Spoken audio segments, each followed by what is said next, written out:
என்னுடைய பெயர் பிரேமா. நான் ஊராட்சி ஒன்றிய துவக்கப்பள்ளி வாஷிங்டன் நகர் திருப்பூர் வடக்கு பகுதியிலிருந்து வர்றேன். நான் தலைமை ஆசிரியராக பணிபுரிந்திருக்கேன் அந்த பள்ளியில். இன்றைக்கி ப்ரொசீடிங் ஆஃபீஸருக்கான பயிற்சி, நம்ம சட்டமன்ற தேர்தலுக்கான ப்ரொசீடிங் ஆஃபீஸருக்கான பயிற்சி இன்றைக்கி நடந்தது.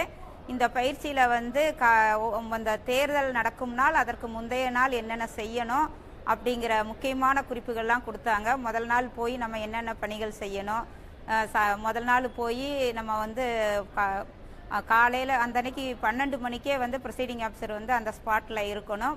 முதல்ல நம்ம என்னென்ன பணிகள் அங்கே கவனிக்கணும், அங்கே அங்கே நம்ம போயிருக்கக்கூடிய பூத்து கரெக்டான பூத்துக்கு தான் நம்ம போயிருக்கோமா, அந்த போலிங் ஸ்டேஷன் கரெக்டானதா அப்படிங்கிறத முதல்ல செக் பண்ணணும். அப்புறம் அங்கே நமக்கு தேவையான எல்லா ஃபர்னிச்சர்ஸும் இருக்கா, வாட்டர் ஃபெசிலிட்டிஸ் முதல் கொண்டு எல்லாமே அங்கே கரெக்டாக இருக்கா. அப்புறம் நம்ம போலிங் ஸ்டேஷன்லேருந்து 100 மீட்டர் வரைக்கும் ஏதாவது கேண்டிடேட்ஸ் ஏதாவது போஸ்டர்ஸ் ஏதாவது ஒட்டியிருக்காங்களா, அந்த மாதிரி ஏதாவது பர்டிகுலர்ஸ் ஏதாச்சும் இருக்காங்கிறத செக் பண்ணணும். அப்புறம் நம்மளுடைய ப்ரொசீடிங் ஆஃபீஸரோட சேர்ந்து பணிபுரியக்கூடிய P1, P2, P3 இந்த மெம்பர்ஸ் எல்லாம் வந்துட்டாங்களா அப்படிங்கிற விவரத்தையும் நம்ம உடனடியாக ஜேர்னலுக்கு தெரிவிச்சுட்டு அதுக்கப்புறம் நம்மளுடைய ஜேர்னல் நமக்கு தேவையான திங்ஸ், அந்த போலிங் நடக்கிற அன்னைக்கு என்னென்ன திங்ஸ் தேவையோ அத்தனை திங்ஸும் நமக்கு கொண்டு கொடுப்பாங்க. அதெல்லாம் செக் பண்ணி நம்ம வாங்கிட்டு முதல் நாளே எல்லாமே மெஷின் எல்லாம் கரெக்டாக எந்தெந்த பிளேஸில் வைக்கணும், அதுக்கான கம்பார்ட்மெண்ட் எல்லாம் கரெக்ட் பண்ணி நம்ம தயாராக எல்லாம் வச்சிட்டோம் அப்படின்னா, மறுநாள் காலையில் 5:30 மணிக்கு மாக் போல ஸ்டார்ட் பண்ணணும் அப்படின்னு சொல்லியிருக்காங்க. 5:30 மணிக்கு ஏஜென்ட்ஸ் யாரும் வரல அப்படின்னா ஒரு 15 மினிட்ஸ் வெயிட் பண்ணி பார்த்துட்டு அதுக்கப்புறம் நம்ம போலிங் மெம்பர்ஸே மாக் போல ஸ்டார்ட் பண்ணலாம் அப்படின்னு இருக்கிறாங்க. மாக் போலில் கம்பல்சரி 15 ஓட் நம்ம மாக் போல் பண்ணணும்.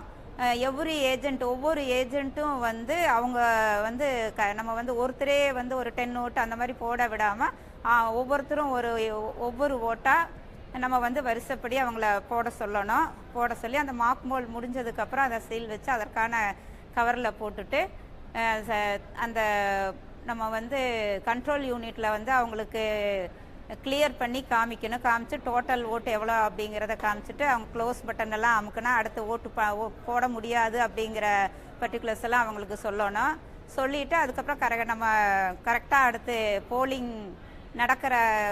போலிங் எப்படி நடத்தணும் அந்த டைமுக்கு 7 o'clock நம்ம தயாராகி இந்த போலிங் நம்ம மெம்பர்ஸ் P1, P2, P3 எல்லாம் கரெக்டாக அவங்கவுங்க பொசிஷனில் இருந்து போலிங்கை நம்ம கரெக்டாக 7 o'clock மார்னிங் 7 o'clock ஸ்டார்ட் பண்ணிட்டோம் அப்படின்னா போலிங் ஸ்மூத்தாக போகும்.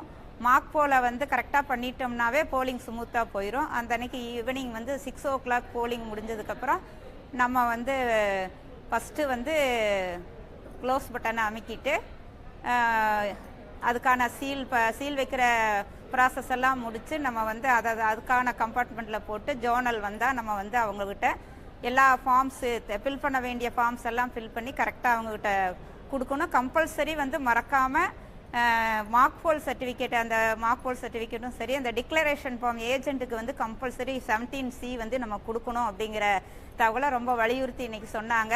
ட்ரைனிங் நமக்கு இப்போ ஒரு பயமாக தான், ஆரம்பத்தில் ட்ரைனிங் வரும்போது கொஞ்சம் பயமாக தான் இருந்துச்சு. ஆனால் இப்போ அவங்க அந்த ட்ரைனிங் அட்டன் பண்ணதுக்கப்புறம் கொஞ்சம் நம்ம தெளிவாக இருக்கோம் அப்படின்னு நமக்கு ஒரு உறுதி வந்திருக்கு. நம்ம கரெக்டாக பண்ணிடலாம், போலிங்கை கரெக்டாக நம்ம நடத்திடலாம் அப்படிங்கிற ஒரு நம்பிக்கை வந்திருக்கு. சிறப்பாக இந்த பணியை நாங்கள் செய்வோம் அப்படிங்கிற உறுதி கூறி விடைபெறுகிறேன். நன்றி, வணக்கம்.